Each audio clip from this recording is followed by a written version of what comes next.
Cheers from 50,000 fans go to the immortal star himself, Babe Ruth.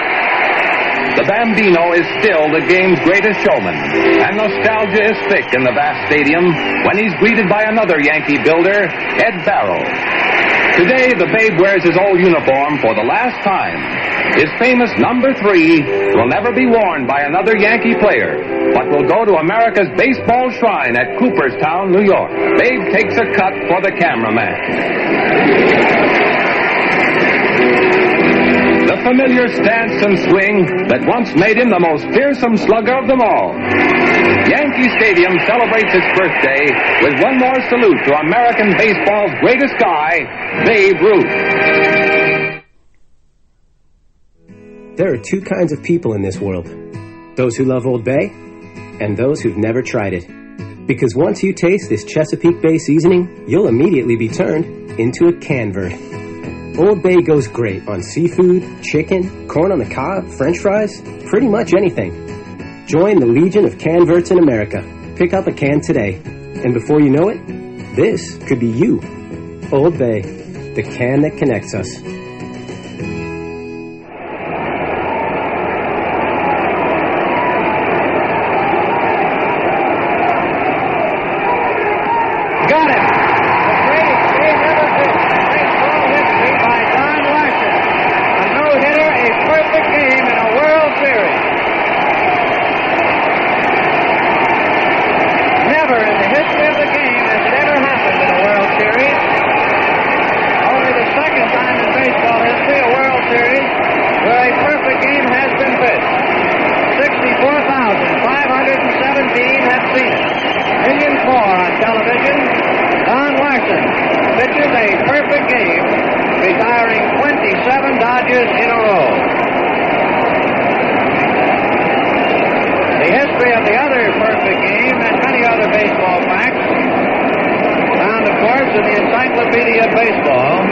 But here at Yankee Stadium in the Bronx in New York, the most dramatic baseball game ever played.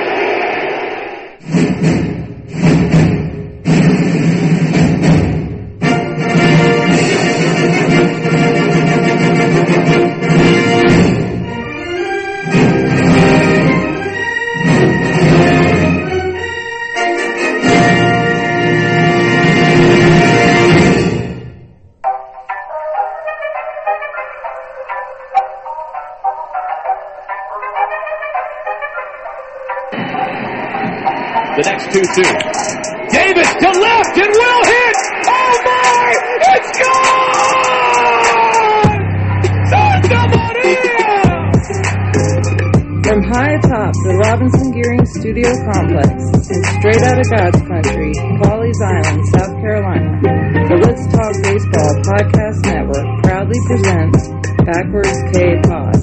And now, here's the host of the show, Jake Robinson. I never move in slow-mo. Welcome to my dojo. Those other parts are so I'm chill like bro, yo. Focus like a GoPro. Ripping up this promo. Check out the scoreboard. Freak something with no. Going, it's going. Yo, it's going. Your heart just stopped. Cause Jake got strong and mighty. Undefeated, I mean it. Pull up the pot, scroll it down, then read it. Written, produced, directed, and mixed. Tongue on your lips and eyes that spin backflips. Pick a tip, any tip, get onto it. I got ridiculous pods without forcing it. You sit at home crying like a girl while I spread the gospel around the world, yo. The pods are written behind tracks that mix it smooth with the groove to make ears want to listen. Add a little cut and a rhythm to back it up. Another show to my name, now watch me stack them up. You think another white rat pack, but this ain't no ad jack. Bahamas the rhyme, some people trying to be black, but that about time I come out, call the show BKP, now let me turn it out, yo. Name take the same point of 71. Dates, you know what time it is, I'm packing them guns. Yo, experience, I've been a witness to glory, and that's why I collect ball players and their stories. You heard? So, once again, back is the incredible, the pod animal, Jake the Snake Robinson from the Let's Talk Baseball Podcast Network. I'm coming out of Pawleys Island, South Kakalaki. Half man, half podcast machine. Back in the Captain Kirk chair, shields down, photons up. Prepare to engage on this week's digital audio program that I call Backwards K-Pod, where we collect ball players and their stories. What's cracking, C-Meds? What's good? Welcome back into the dojo for chapter 193 in the historical, biographical, and anthological accounting of the players, the characters, moments, managers, stadiums, and all the pop culture references that have shaped our perspective and knowledge about this beautiful tapestry of life we call baseball. I'm Jake Robinson. I got your hookup. Holler if you hear me. I'm joined as usual in the studio today with my partner in crime, my number one stunner, little gunner, Charlie Guns, posted up in the conductor's booth of our BKP time travel scene diesel, chewing on catnip gummies, awaiting orders to take us on our way to this week's baseball adventure. We got a huge show on the horizon there, so if I get all of you stragglers hanging out on the Terrapin Station platform to kiss and hug your loved ones goodbye, I can make our final prep for departure.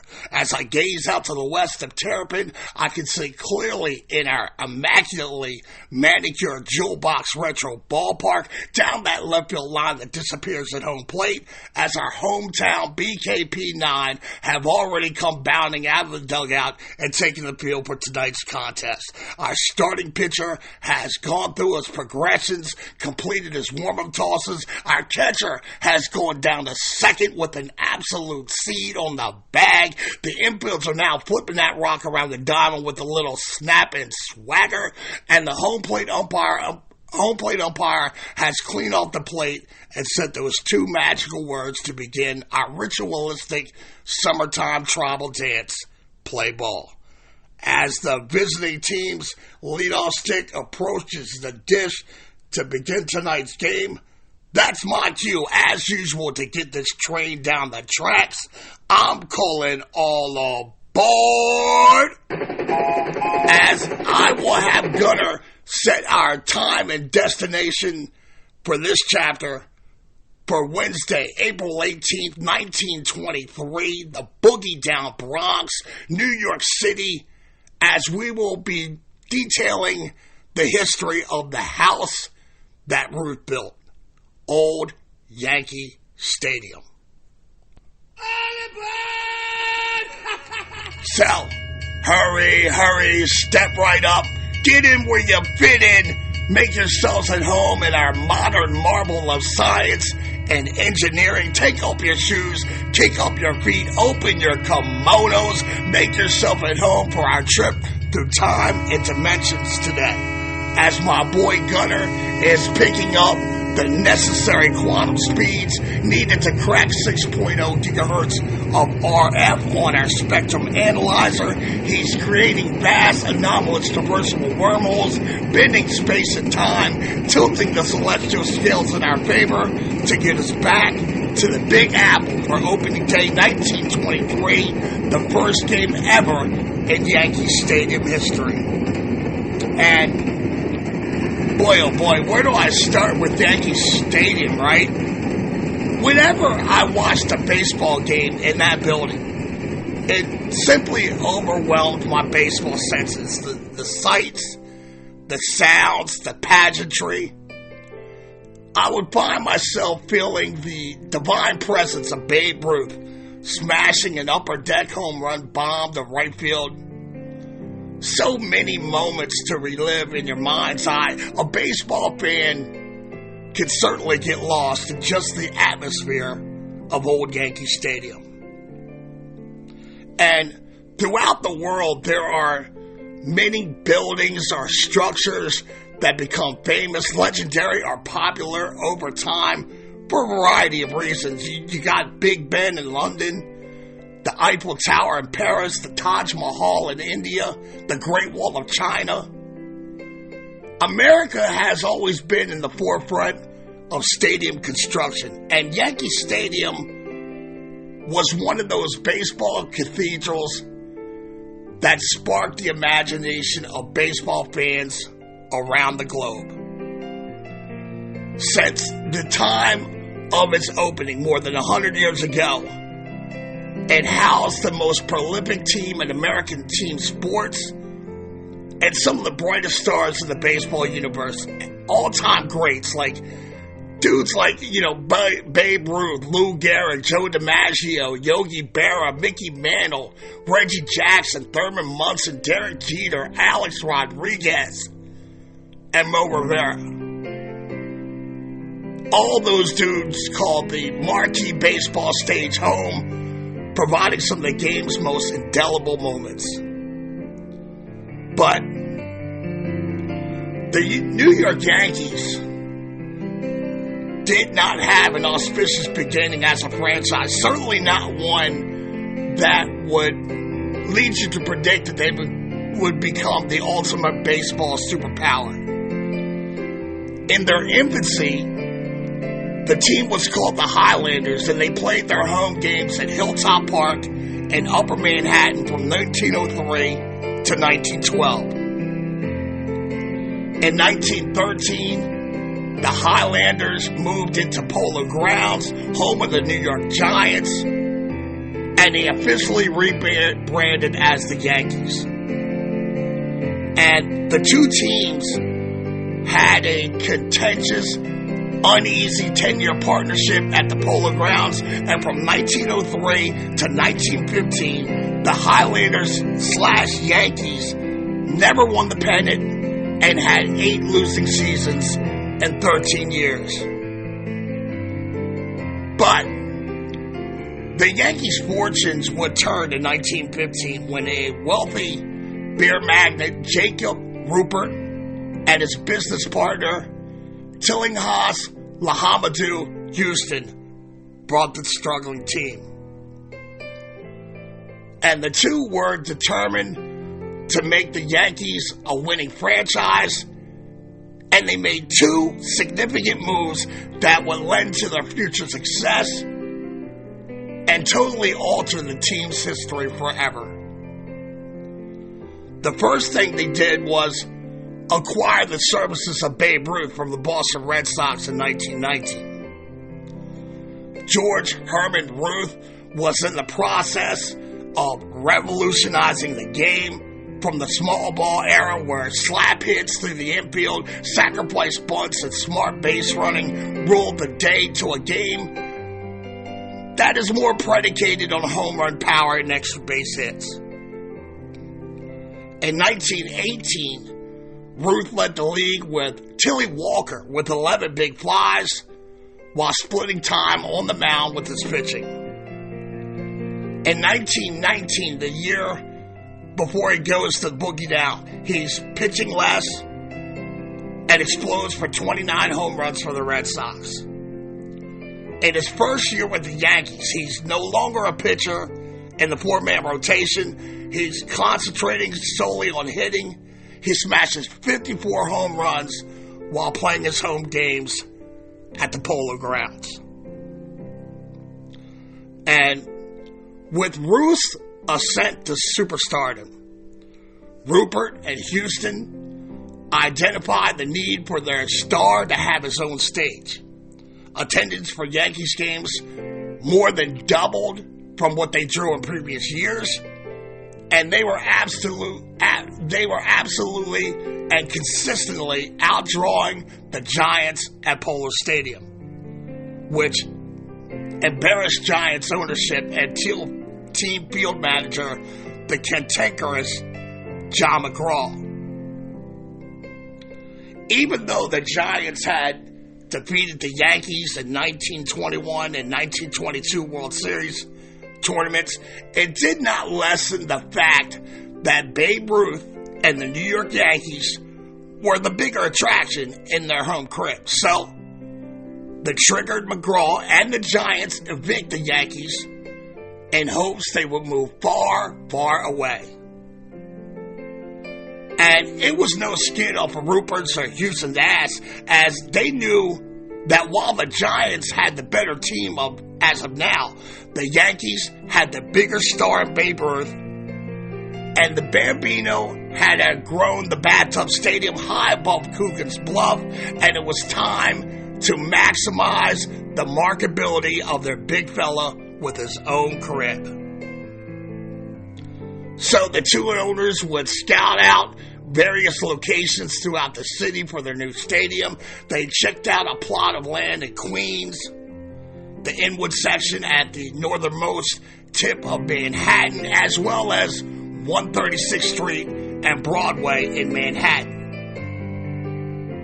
In the end, they settled on a 12.5-acre lumberyard owned by the William Waldorf Astor Estates at 161st Street and River Avenue in the Bronx, for which they paid $675,000 for the land, $675,000 in 1923. That's a good chunk of change. $675,000 in 1922-23 is worth almost $13 million today in the 2026 economy. Now, to McGraw's and the Giants' consternation, the Yankees did not move far away. Rather, they began breaking ground on May of 1922 directly across the Harlem River, just a long fly ball from Polo Grounds. And the building of the stadium, so close into the vicinity of their inner city rivals, was not the whims of pettiness from Rupert and Houston. Instead, they studied the data and the demographics of the growing borough. The population of the Bronx was undergoing a seismic shift from the new subway lines that now stretched into the borough. With that came apartment buildings for the middle-class element of New Yorkers. And from 1900 to 1930, the population of the Bronx went from 200,507 people to 1.3 million in 1930. After breaking ground in May of 1992, Yankees Stadium was completed in less than a year, 284 days to be exact. And to this day, it just blows me away how fast stadiums went up back in the day, before all the bureaucratic red tape that comes out of the government today. I mean, sitting in Yankee Stadium always made me feel small, almost insignificant. And it's hard to believe that this magnificent, spacious baseball palace was built in under a year. But it was. The stadium was designed by Osborne Engineering Company, who has graced the MLB landscape with amazing structures like Fenway Park, Tiger Stadium, Comiskey Park, and most recently, the Cleveland Guardians' home, Progressive Field. Rupert and Houston made it clear from day one they want the Osborne Group to conceptualize something different, something that went beyond the previous ballparks that were sprouting up. And today, in the modern era of baseball, the majority of baseball fans prefer a ballpark to watch a game and not a stadium. Today's ballparks are a nod to the classic jewel box stadium era, where cribs like Fenway, Wrigley, and Ebbets were plotted out in city neighborhoods and city blocks tucked into the fabric of the surrounding neighborhood. Rupert and Houston had no desire for a ballpark. They wanted a stadium with a seating capacity bigger than any baseball venue in existence. Now, initially, the Osborne Group had designs for a completely enclosed circular stadium that would have looked like the multi-purpose cookie-cutter baseball structures that were prevalent during the 1970s and 1980s. The original plans called for a seating capacity of 80,000 people, but in the end, those plans were modified, scaled down, with the upper decks completely ending at the flagpole, allowing light and air to enter the stadium. The final price tag on the build was $2.5 million, which is comparable to around $48 million here in 2026. White Construction Company was responsible for constructing the structure, which required 30,000 cubic yards of concrete, 2,500 tons of structural steel, 2.5 million feet of lumber, and 16,000 square feet of sod. There were 10,712 seats in the upper grandstand and 14,543 lower grandstand seats that were fixed into place by 135,000 individual steel castings. It was the first Major League Baseball stadium to feature 3 tiers of seats, consisting of a grand total of 58,000. The structure was built mainly of steel and concrete, as the triple-decked grandstand extended beyond home plate and up the third base and first base lines. The lower deck continued until it met wooden bleachers behind the outfield fences. A 15-foot copper facade was erected to adorn the stadium's upper deck grandstand, and this quickly became one of the most recognizable and grandest features of the build. The scoreboard was installed beyond the bleacher seats out in right field, and contrary to popular belief, the Yankees were not the first team to call their new yard a stadium. Calvin Griffith Stadium in Washington was built in 1911, and Harvard Stadium in Boston was erected in 1903. But it was certainly the largest and grandest of all the baseball structures built in its day. And here we are, nerds, as Gunner has us tearing through that last traversable wormhole to end up here in New York City, the Bronx, April 18th, 1923, for the very first game ever played at Yankee Stadium. It's a beautiful, cool April day in the Bronx. MLB Commissioner Kenny Salt Mountain Landis is going to be in attendance on this historic day, and word is he took the brand new subway line to get to the brand new stadium today. New York Governor Al Smith will throw out the stadium's ceremonial first pitch. John Philip Sousa and his band, the Babe March King, is in the house belting out uplifting pregame patriotic music for the fans drifting into their new crib.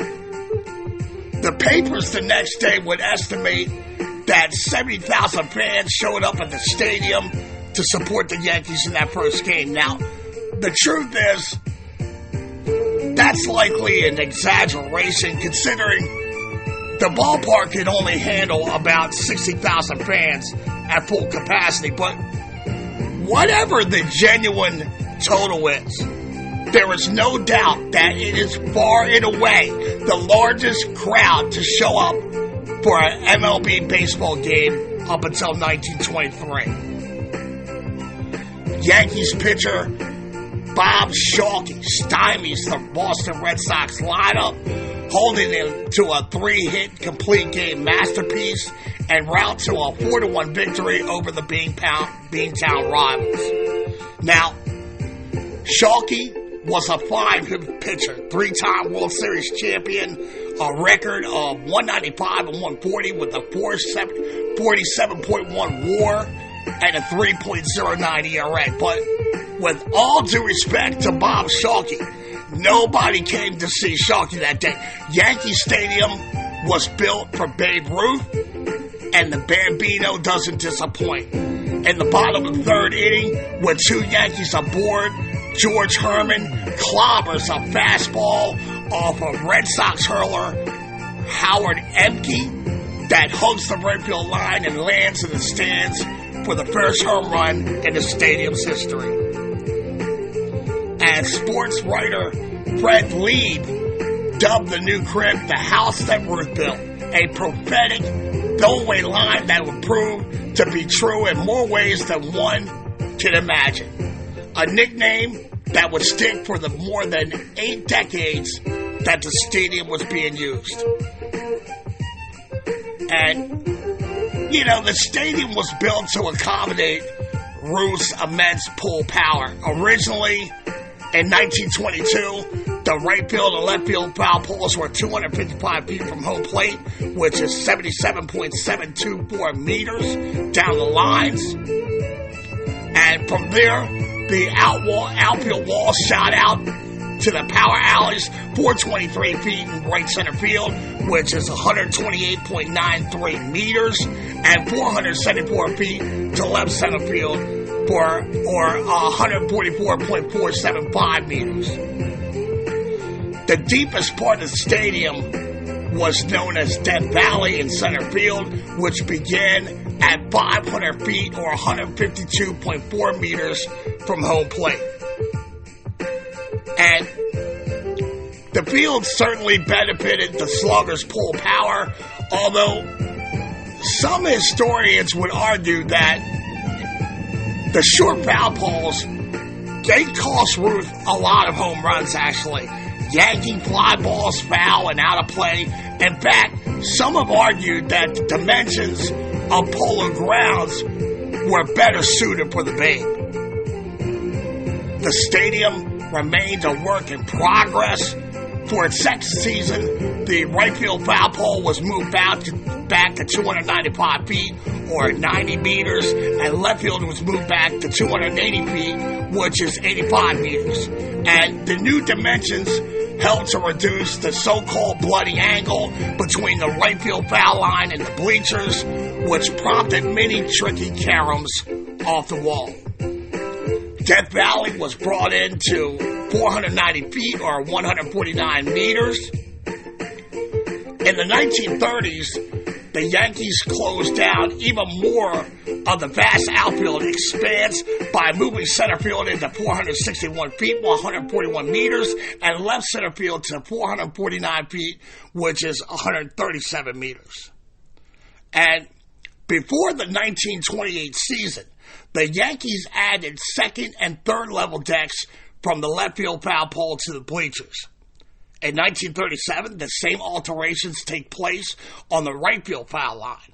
The changes in the outfield seating capacity originally increased the number of seats in the stadium to just over 67,000 seats in the late 1920s, swelling up to 71,679 in the late 1930s. When chairs replaced concrete bleachers, stadium capacity was reduced back to 67,000 by the late 1940s. To cap off a successful first year in their new crib, the Yankees avenged their World Series losses in 1921 and 22 by choking out the Giants for their very first World Series championship. Ruth hits 41 dingers, was named American League Most Valuable Player. In the first 6 years of Yankee Stadium's existence, the Bronx Bombers, led by manager Miller Huggins, won 4 American League pennants and 3 world championships. In 1927, the Yankees win 110 games led by Murderers Row lineup of Ruth, Garrett, Tony Lazzari, Earl Combs, and Bob Newsom, one of the greatest baseball teams ever assembled. Attendance at Yankee Stadium averaged about 1 million fans a year until the Great Depression reduced those numbers somewhat. Between 1923 and 1964, the Yankees had only one losing season. The Yankees now have a successful stadium and have laid the foundation for baseball dominance.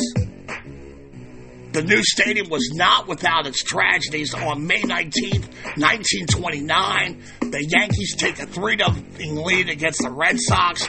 The game had begun on a beautiful sunshiny day, but a few innings later, dark clouds began to hover over the stadium, setting off a torrential downpour.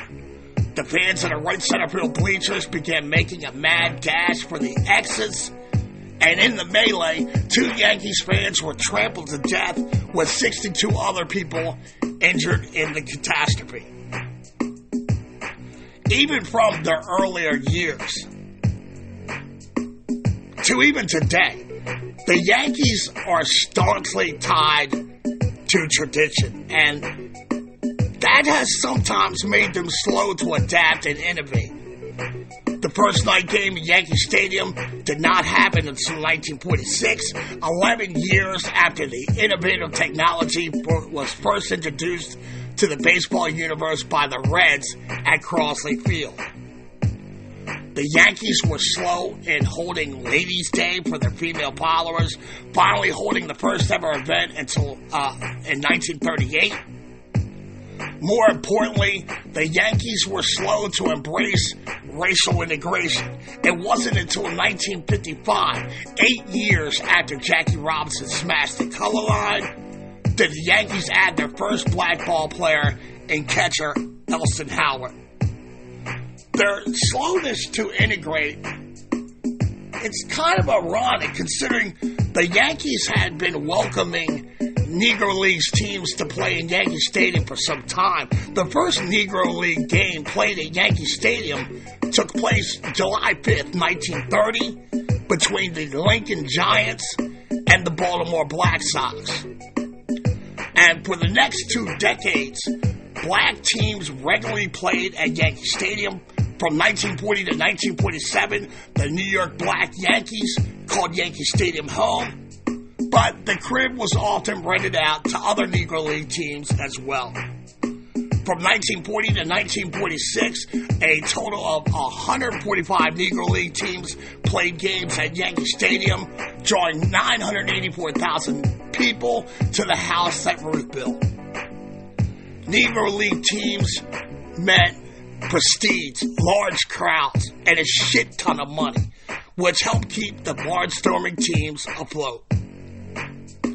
Rupert dies in 1939, and Ed Barrow assumes day-to-day operational duties over the club. In 1945, Del Webb, Dan Topping, and Ed McPhail purchased the Yankees farm, the Yankees from Rupert's estate for $2.8 million, which has the spending power of around $50 million in the 2026 economy. Webb and Topping would buy out McPhail 2 years later. In 1947, George Weiss took over day-to-day ops, and in 1949, Casey Stengel becomes the manager. And in many ways, the post-war Yankees of Joe DiMaggio, Yogi Berra, Phil Rizzuto, and Whitey Ford, they were even more dominant than the Ruth Gehrig Murderers Row teams. From 1947 to 1964, the team reached the World Series in 15 out of 18 seasons with 10 World Championships to their credit. In 1953, Tapper and Webb sold controlling interests in the team to Chicago businessman Arnold Johnson for $6.5 million, which is worth around $79 million in 2026. Johnson then turned around and sold the rights to the land below Yankee Stadium to the Knights of Columbus for $2.5 million. The Knights then leased the land back to the Yankees in a 28-year deal, under which the team would pay the Knights $182,000 a year.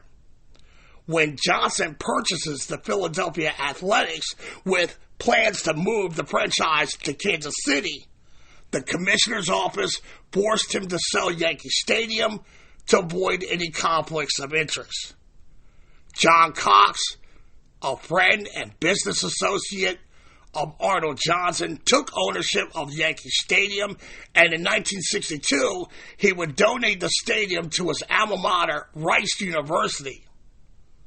Or so it seemed, as it was discovered later that Cox had only purchased an option to buy the stadium from Johnson, but was never really the owner. During the first 42 years of Yankee Stadium's existence, it witnessed 27 fall classics, with the Yankees winning 20 of them, 2 All-Star games in 1939 and 1960, and some of the most iconic players in the game's history called the stadium home. It was Babe Ruth setting a single-season home run bar at 60. It was where Roger Maris would break his record in 1961. It was the place where Lou Gehrig would take the first base position from Wally Pipp and stake his ownership at first base over the next 2,130 consecutive games. The stadium also witnessed the only perfect game in World Series history when Don Larson beat the Dodgers in Game 5 of the 1956 World Series. And even though baseball was the heart and soul of Yankee Stadium, it was never just a venue for the national pastime. Fall and winter months meant football at the Highlanders Stadium, with the New York Football Giants setting up shop at Yankee Stadium from 1956 to 1973. It hosted 3 pre-Super Bowl NFL championships, including one of the best football games ever played in 1958 when the Baltimore Colts beat the Giants for a world championship after Alan Amici scrambles for a 1-yard game-winning touchdown in overtime. College football also found a home in the House That Ruth Built, most famously playing host to 22 annual Army versus Navy matchups. NYU and Fordham University also used Yankee Stadium as their home field for the late 1960s. Legendary Grambling University coach Eddie Robinson persuaded Yankees officials to allow historically black colleges to play their championship game at Yankee Stadium. Beginning in 1968, the New York Urban League Football Classic featured the best black college football teams facing off at that historical venue. Mid-century America,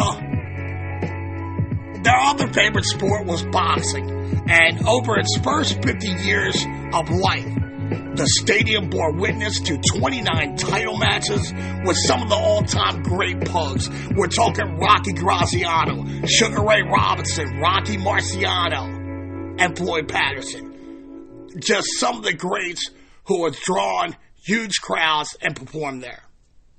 But perhaps the most famous fight at the Bronx ballpark were the 2 matches between Joe Louis and Max Schmeling.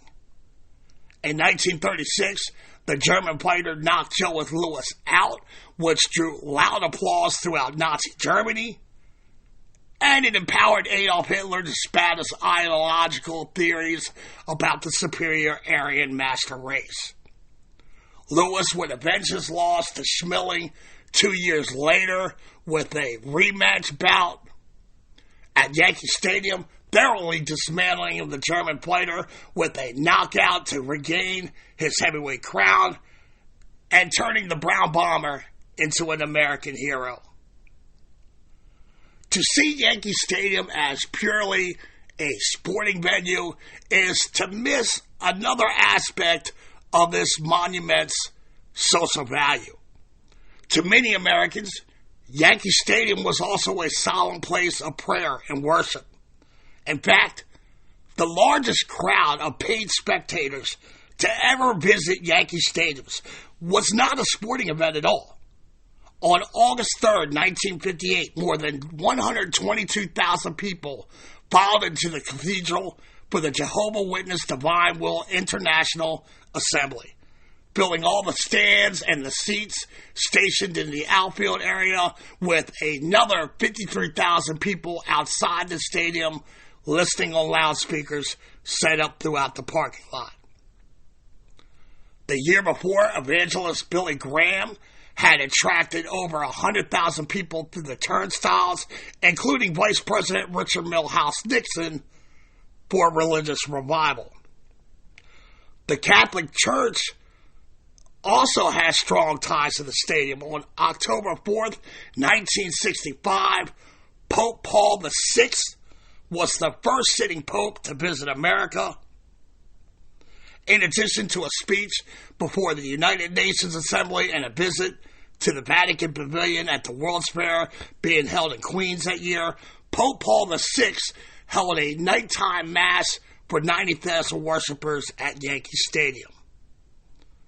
As Yankee Stadium entered its 5th decade of operation during the 1970s, the house that Ruth built was one of the country's most iconic sports monuments. However, the stadium itself was showing her age with signs of wear and tear.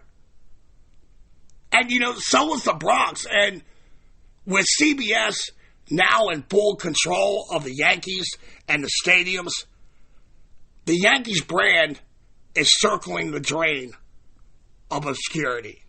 And this feels like the appropriate time to draw the curtains on Act 1 of our Throwback career bio on the house that Ruth built.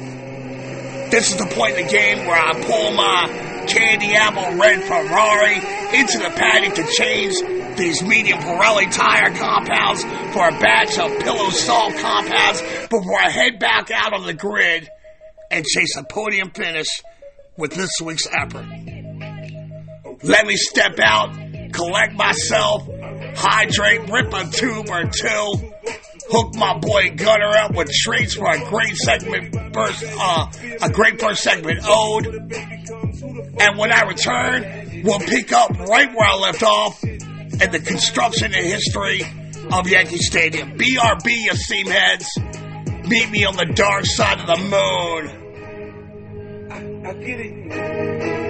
I get it. I get it. I get it. I get it. I get it. I get it.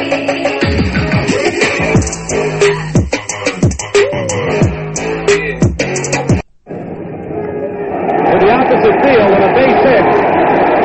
Here comes the runner. Here comes the throw. And let's see. He holds on to it. Does he hold on to it? And they have a fight. Here they go. And the bench is empty.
Howdy, y'all.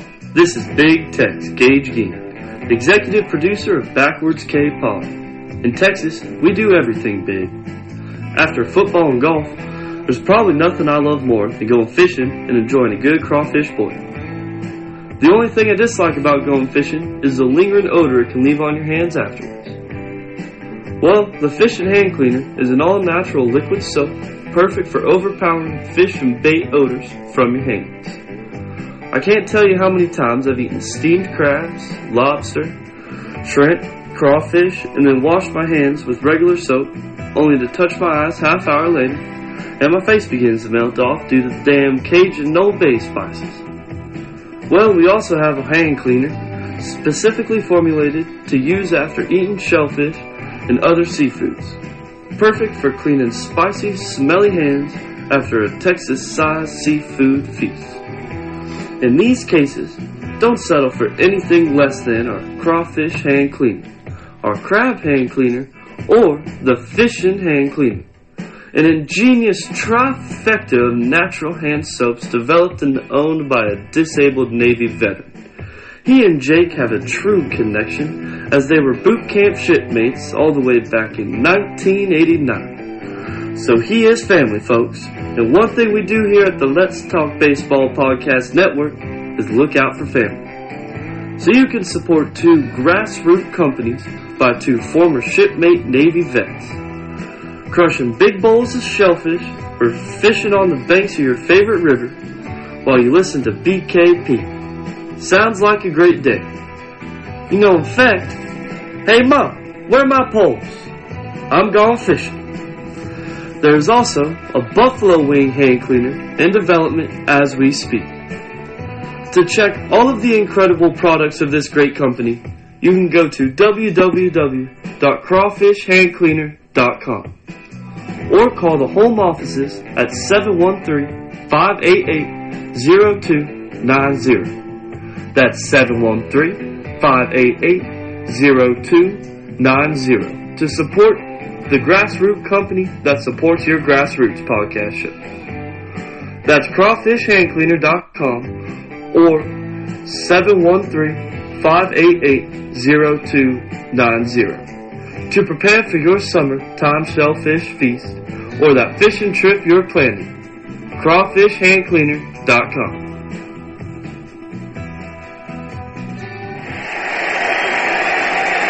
1-2. He loops out to left field. Going to be a tough play. Jeter on the run. Makes the play. And flies into the stands. Oh, what a play by Derek Jeter.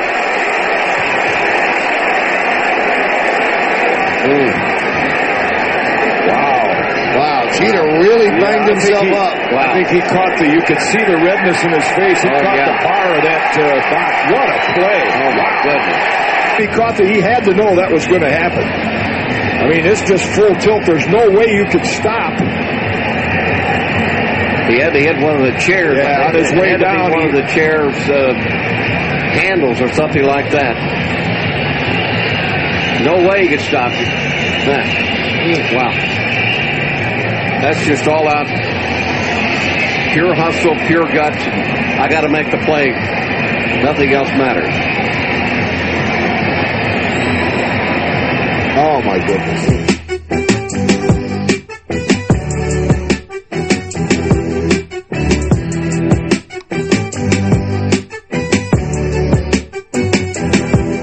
Okay, welcome back to the Let's Talk Baseball Podcast Network.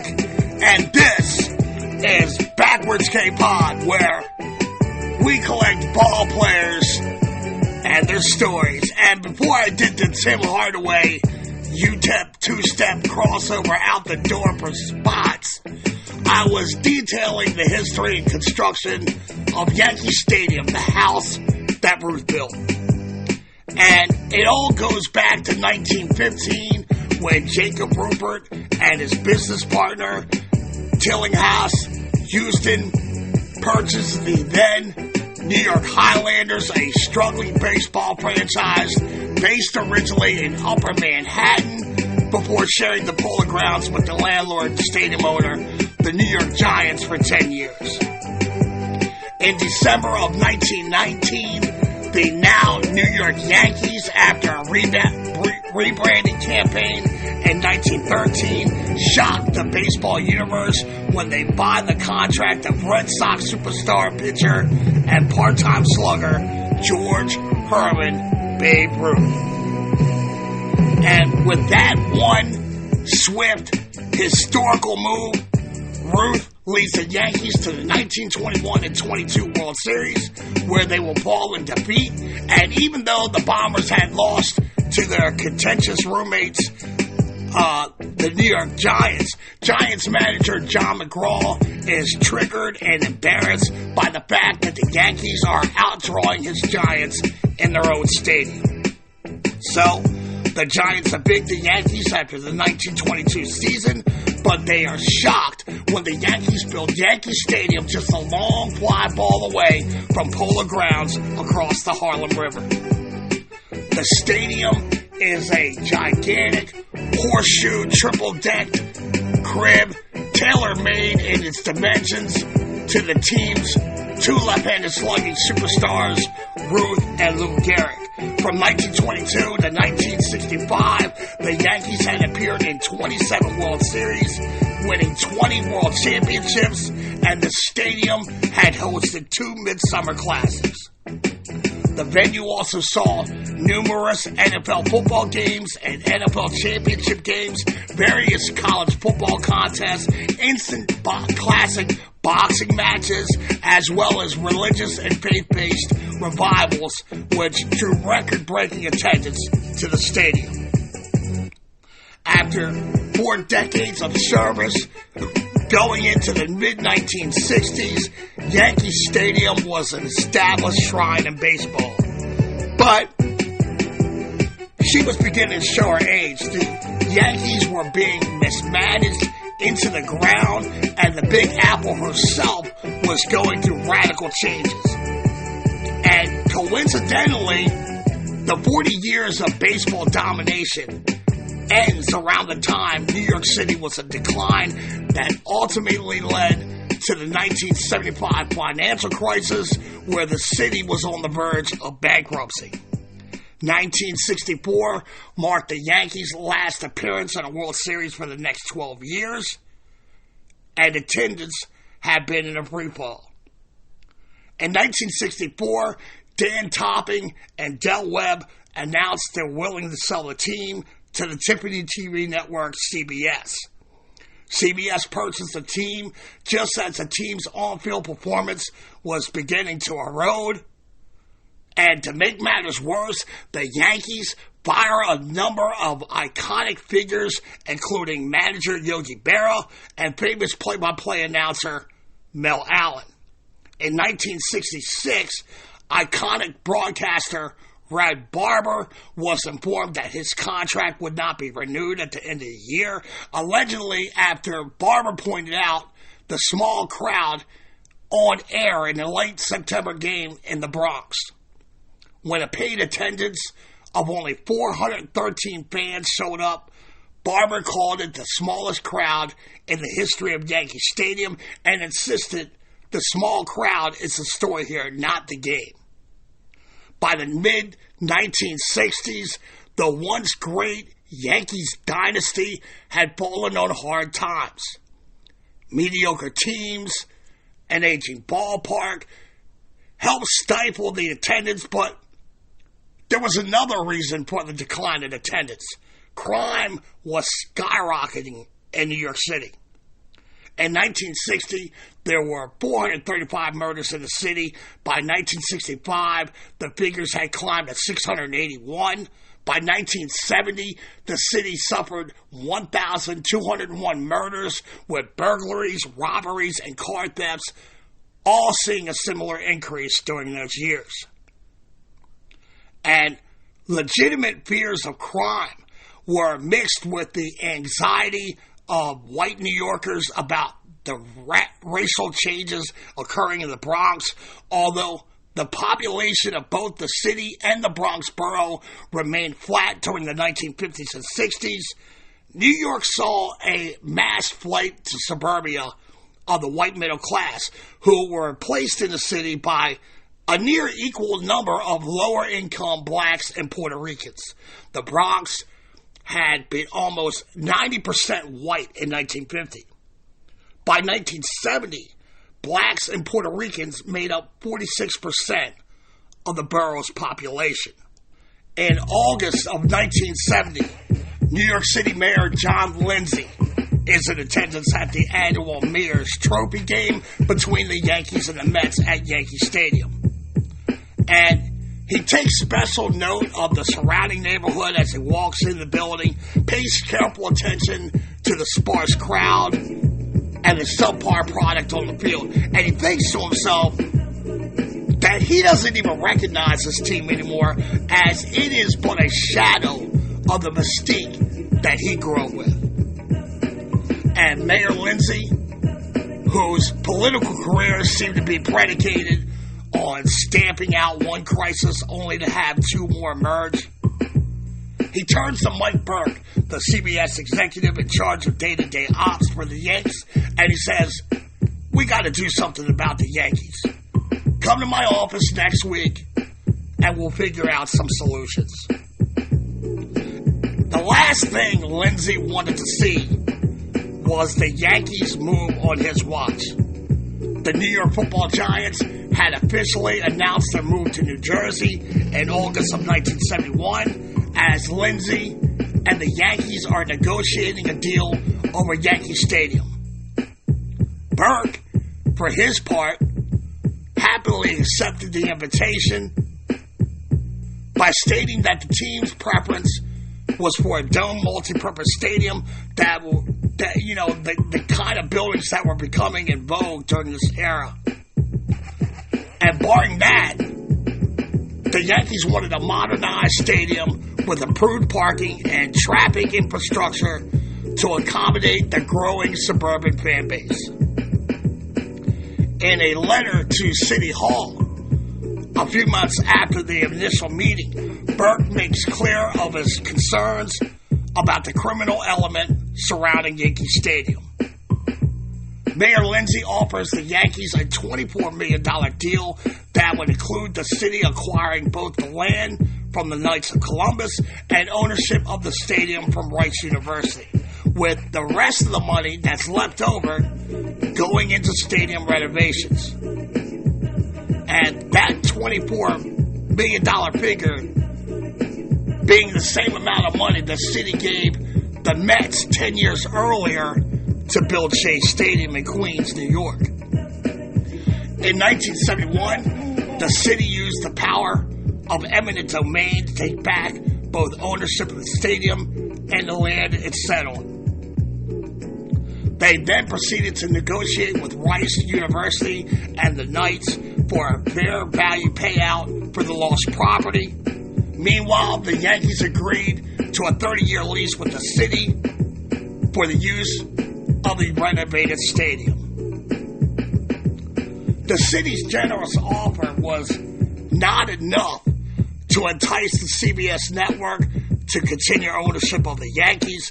Bill Paley had purchased the Yankees as a vanity project, but now the team was downright embarrassing, and Paley let it be known he was fielding offers for the team. Now, Burke connected with a little-known Ohio shipping executive, George Steinbrenner, and in January of 1973, CBS announced the sale of the team to an ownership group spearheaded by Mr. Steinbrenner for $10 million in cash. CBS had brought the team for $12.3 million 9 years earlier, and while on paper it looks like an embarrassing loss for Paley and CBS, but after tax write-offs and depreciation value, it actually turned out to be a wash. The last year in the original Yankee skeleton goes down to 1973. The New York Football Giants, still waiting for the new crib in the Meadowlands to be completed, play the first 2 games of the year at Yankee Stadium before moving to New Haven's Yale Bowl. The last baseball game before renovations was played on September 30th. More than 32,000 fans showed up to watch their Bombers fall to the Detroit Tigers for a disappointing end to a pathetic year that saw the team go 80-82. As soon as the last out was recorded, bedlam erupts as the fans bum rushed the playing field, taking anything that wasn't nailed down. The city wasted no time getting to work, as the next day, Mayor Lindsay was at the stadium for the groundbreaking of the new renovations, which began by gutting out the inside of the park. And for the next 2 seasons, while construction crews worked on the iconic crib, the Yankees posted up in Shea Stadium, sharing the ballpark with the Mets. The Bombers returned to their newly renovated stadium on April 15th, 1976, and smoked the Minnesota Twins 11-4 before a sold-out crowd of 52,613 fans. Bob Shalkey, the Yankees pitcher who had masterfully shut down the Red Sox in the first game at Yankee Stadium in 1923, builds out the ceremonial first pitch. The Yankees held a pregame ceremony that connected the thread of greatest moments in the stadium's history. DiMaggio, Mantle, Berra, Giants quarterback legend Frank Gifford, and Joe Louis, as well as the widows of both Babe Ruth and Lou Gehrig, were in attendance. Despite the Yankees' win, it would be Twins right fielder Disco Dan Ford who would hit the first home run in the newly renovated ballpark, with Thurman Munson becoming the first Yankee to homer in the park 2 days later. And nobody ever believed that Mayor Lindsay's $24 million offer would be nearly enough to complete the project. Once Lindsay made the deal to acquire the land, stadium, and renovations, the city was going to be on the hook for the final bill for anything over the $24 million that he had earmarked for the renovations. By the time the 1976 reopening is underway, city officials were estimating that the stadium would cost the city of New York at least $100 million, not including debt services, but city officials would acknowledge that that wasn't even the final cost. The final price tag for the Yankee Stadium renovations has really never been disclosed, but estimates have it close to $150 million, almost 6 times more than Mayor Lindsay's initial offer in 1971. Well, whatever the qualms may have been by the taxpayers in New York City, it was drowned out by the cheers from the Yankees faithful, who found the upgrades fantastic. There was a brand new electronic scoreboard that stretched 565 feet or 172 meters long in center field. The newly renovated crib had escalators that ran up to the steepest parts of the ballpark. There were no longer obstructive view seats, as the old support post columns were replaced by cantilever upper decks. There were fewer bleacher seats, and the section of bleachers in dead center were blacked out for a better batter's eye. The fans were greeted with 2,000 additional parking spaces and a garage adjacent to the stadium, thus reducing the suburban fans' exposure to the seedier elements of the Bronx. Blue plastic seats, a few inches wider than the older ones, replaced the wooden seats. But one of the most striking new additions was a 138-foot high, 42-meter smokestack in the shape of a baseball bat that stood outside the main entrance to the yard. It was made of stainless steel and fiberglass. It weighed 45 tons, and the bat became a designated meeting place for fans before the game. The renovated ballpark, it held fewer seats than the first iteration. Before the renovations, the stadiums could hold 60,000 fans, while the newly remodeled crib could house 57,147 fans. The left field foul pole was moved 11 feet to 312 feet or 95 meters from home plate, while the right field line was moved back 14 feet, setting the new dimensions at 310 feet or 94.58 meters. The rest of the fences were brought in, including Death Valley out in center field. In the renovated park, Death Valley now measured 417 feet to center field, and that would be moved into 408 during the 1980s. 480 feet is equivalent to 124 meters. In the old park, Death Valley contained monuments of Ruth, Gehrig, and Miller Huggins, which had stood on the field of play along with the flagpole. Now, the monuments sat behind the outfield wall, creating an enclosure called Monument Park, which fans could visit before and after the game. DiMaggio and Mickey received their own monuments in the 1990s, with an additional 19 plaques going up between 1976 and 2008. The Bombers win 3 consecutive American League pennants, and 2 World Series championships in their first 3 years of playing in their new digs. A competitive team in conjunction with a refurbished stadium with more parking and closer proximity to the new stadium, it helped draw more fans. Over 2 million fans came to the Boogie Down in 1976. Nearly double the crowds the Yankees drew in the old ballpark. By 1980, attendance at Yankee Stadium had swelled to 2.7 million fans.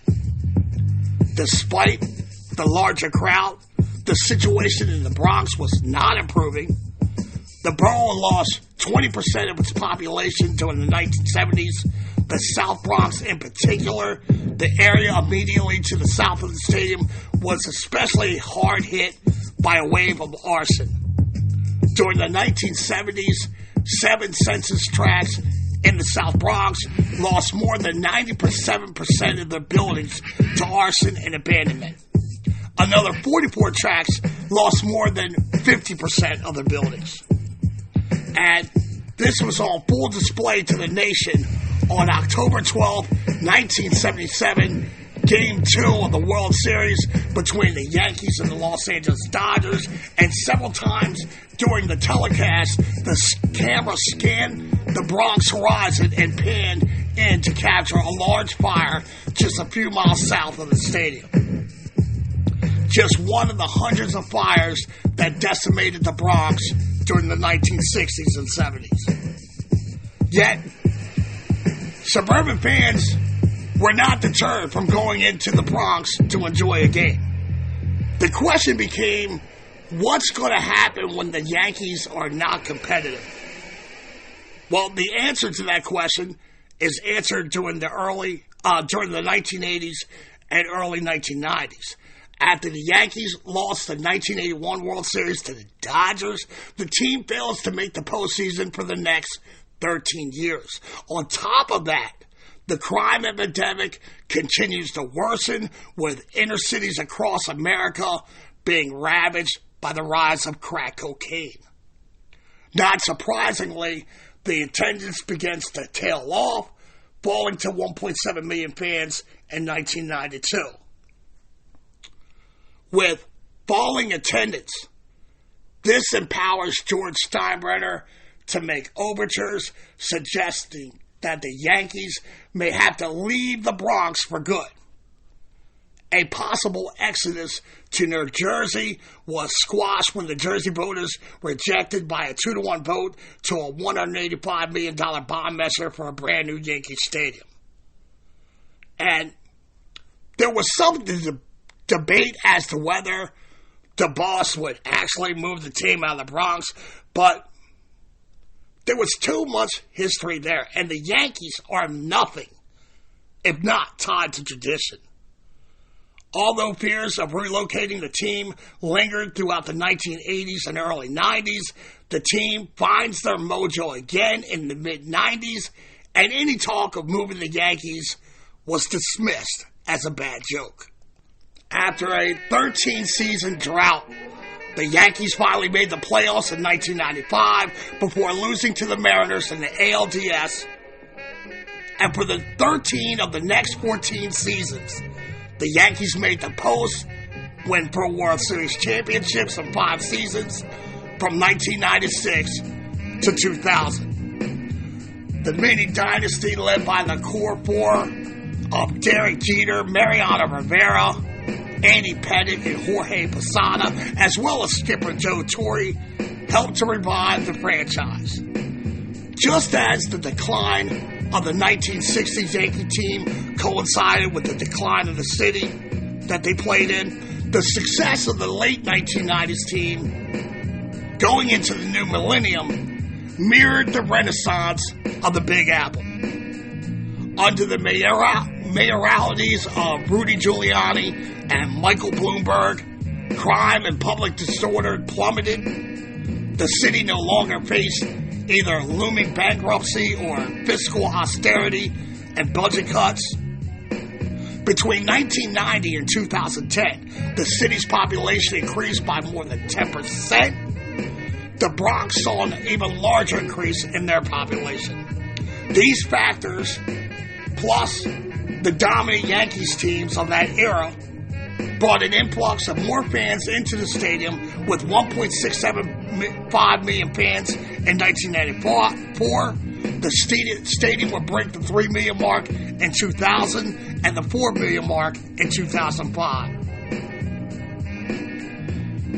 And despite all of this, Steinbrenner continues to piss and moan, threatening to move his team out of the Bronx. In 1996, the stadium construction group of HOK, Helmuth, Obata, and Kasselbaum produced their findings for a listing of 4 new prospective sites to build a new stadium for the New York Yankees. The first site was located in Van Cortlandt Park in northern Bronx. The second was Pelham Park in East Bronx. The third option was at the West Side rail yards along the Hudson River in Manhattan. And the fourth option was to stay on the current site, either with a renovated stadium or a whole new crib across the street. And for the record, HOK highly recommended the West Side rail yard as a Yankees' best option. Well, the issue lay dormant for 2 years until April 13th, 1998, when a few hours before the Yankees were scheduled to play the Los Angeles Angels, a 500-pound concrete and steel beam fell and landed on Seat 7 of Section 22 in the Loge. Thankfully, no one was in the stadium, but the game that day and the following day's game was postponed.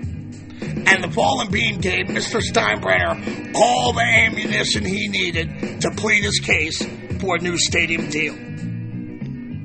And the boss was fortunate that Giuliani, who prided himself as the self-proclaimed #1 Yankees fan in the city, was the mayor of New York City. The mayor becomes a key ally in finding the team a new stadium site, keeping alive the idea of relocating the team to the West Side Rail Yard site on the banks of the Hudson River. That was Giuliani's preference himself.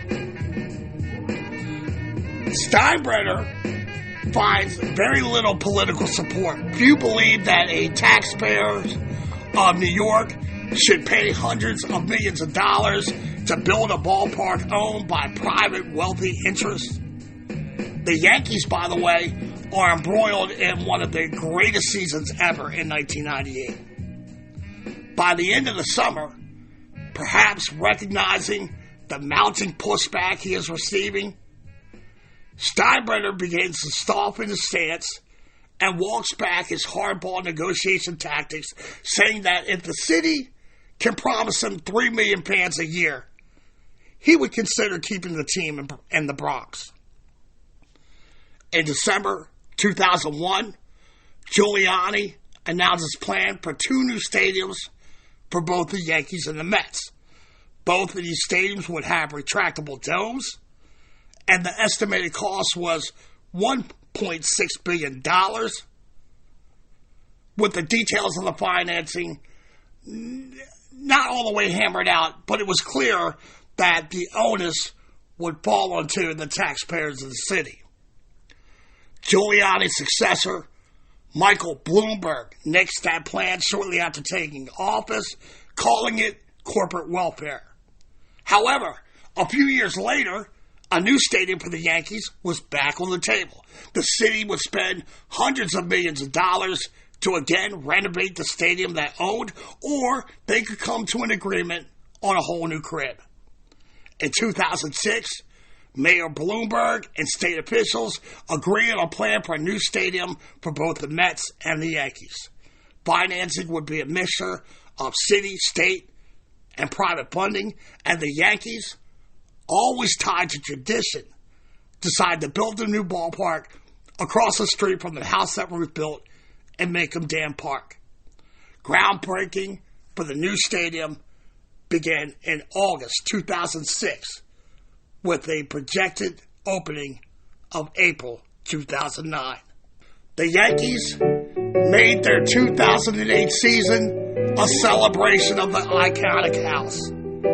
They drew a record crowd of 4.298 million fans, but the team missed the playoffs with an 89-73 record, and the final game took place on September 21st in the night game versus the Orioles.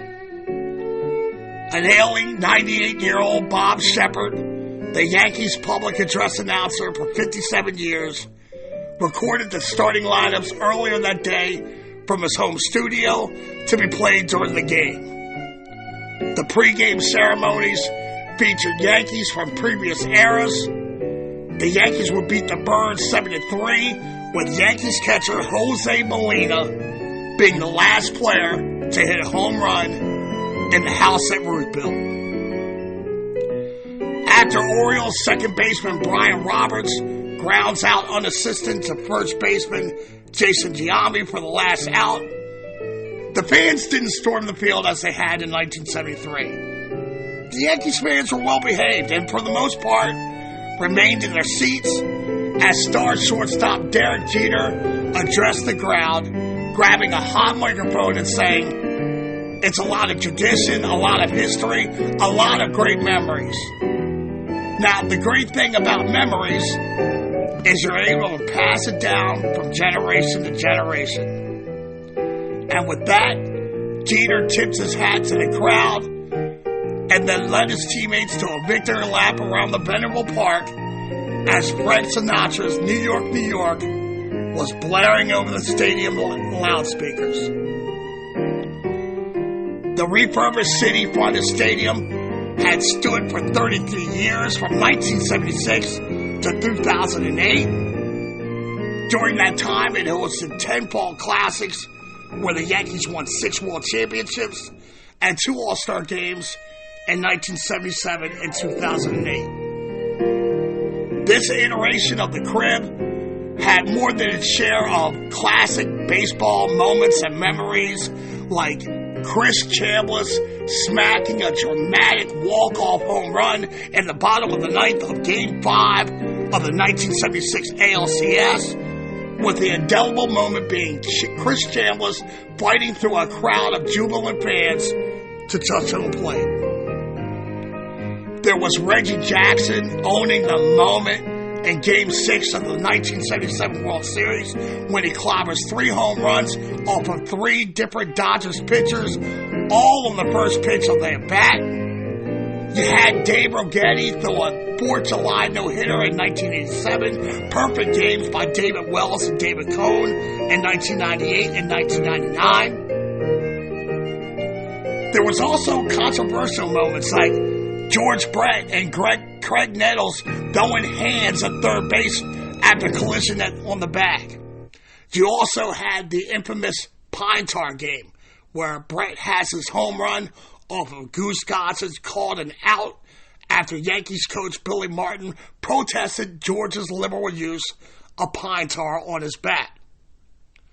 And no Oriole fan will ever forget Game 1 of the 1996 ALCS when Derek Jeter hits a lazy catchable fly ball off of Armando Benitez that's just waiting to land in right fielder Tony Tarasco's waiting glove, when 12-year-old Jeffrey Mayer reached into the field of play, robbing Tarasco of the out as the ball was declared by right fielder umpire Richie Garcia as a home run. There were also goosebump moments like September 30th, 2001, at the start of Game 3 of the World Series matchup between the Bombers and the Snakes of Arizona. Just 3 weeks after the 9/11 terrorist attacks had crippled the psyche of the city, President George Herbert Walker Bush, wearing a bulletproof vest under a blue FDNY jacket, climbs to the top of the bump, toes the rubber like a pimp, and with the nation watching, he delivers a perfect strike for the game's first pitch. The renovated version of the ballpark never featured an NFL game, And the only college football game played there were the Urban League Classic games between historically black college football teams from 1976 to 1987.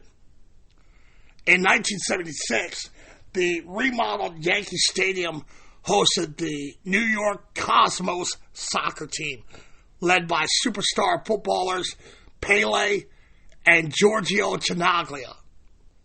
Boxing also played less of a role, with the exception of the Muhammad Ali versus Ken Norton heavyweight bout on September 26, 1976, a fight that ended with Ali in a controversial decision after 15 rounds. Although Yankee Stadium has appeared in a few movies, like the 2003 hit Anger Management starring Adam Sandler and Jack Nicholson, the small screen was where it made some of its most famous appearances. The popular 1990 sitcom Seinfeld contained a recurring plot line where George Costanza works for the New York Yankees as the assistant to the traveling secretary. The exterior of the building was often featured on the show, which included an over-the-top rendition of the boss, George Steinbrenner, who was played by the show creator, Larry David. World leaders continued to pay visits to the renovated park. Pope John Paul II held Mass for over 80,000 worshipers on October 2nd, 1979, while his successor, Benedict XVI, would make 3 papal visits to Yankee Stadium with Mass on April 20th, 2008. In June of 1990, Nelson Mandela made the stadium his first stop on his North American tour, just 4 months after being released from a South African prison. Music was an integral part of the structure. Concerts were absent until the Beach Boys played there in 1988. Frank Sinatra's song, New York, New York, was played over the loudspeakers after every Yankee win. Organs played an important role in the building, with Eddie Layton as their primary organist from 1967 to 2003.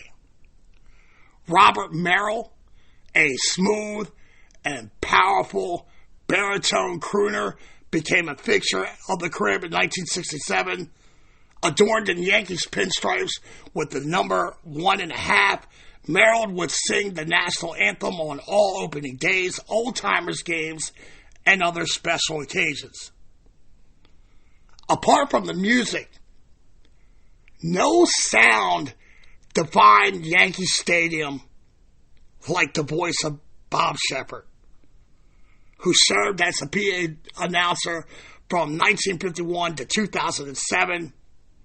And after Shepard retired, Yankees Hall of Famer Derek Jeter asked him to record the Yankees Captain at Bat introduction and for it to be used at every home at bat. When the Yankees moved into their new crib in 2009, Paul Golden took over as the team's new public address announcer. Jacob Rupert's vision for Yankee Stadium was designed to house a superstar Babe Ruth and make money by selling the game of baseball to the growing middle class.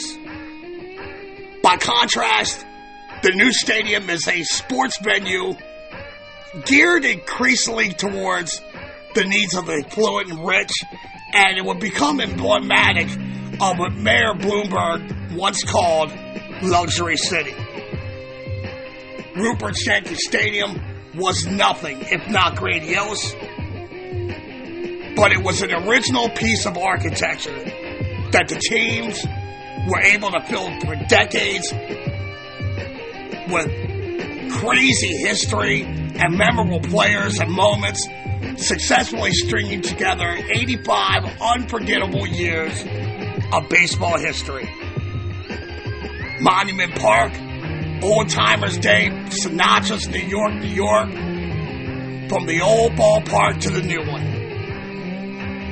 And the question going forward is whether the new Yankee Stadium will be able to create its own championship tradition and memories. And if it can do that, it will become a national monument like the first iteration, rather than a historical replica.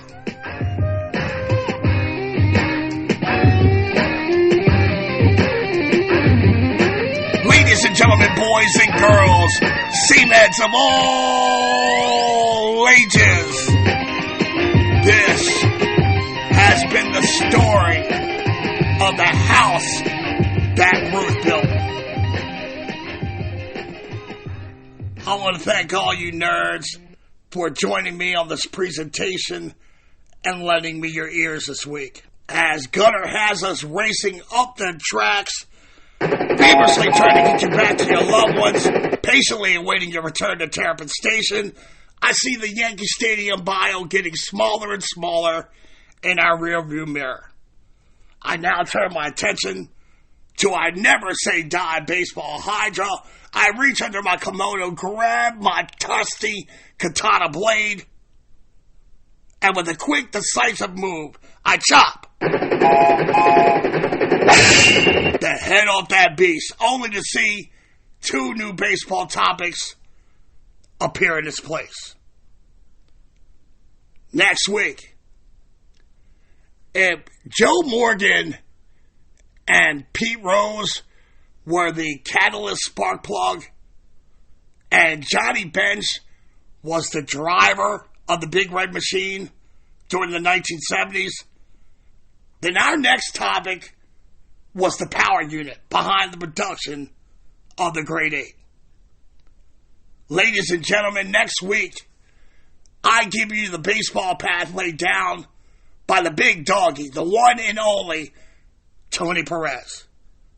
But look, all you OGs know how I roll. That's another story for another pod here at Backwards K Pod, where we collect ball players and their stories. Please remember to share this grassroots program with all your Seaman buddies. Leave a rating review on my performance as you see fit. Thank y'all for coming out. God bless and win the day. Parents, if you see your kids sitting on the couch playing video games, they got their noses in their pads and phones looking unproductive AF, by all means, grab a ball and a couple of gloves, then take those little monkeys outside and play a game of catch. Me and my boy Charlie Guns, we're throwing up our Gunnar Hendersons high in the sky, y'all. That's our number 2s. As in peace. We got the big doggy on deck. The incomparable Tony Perez freaks. Sounds fun. See ya.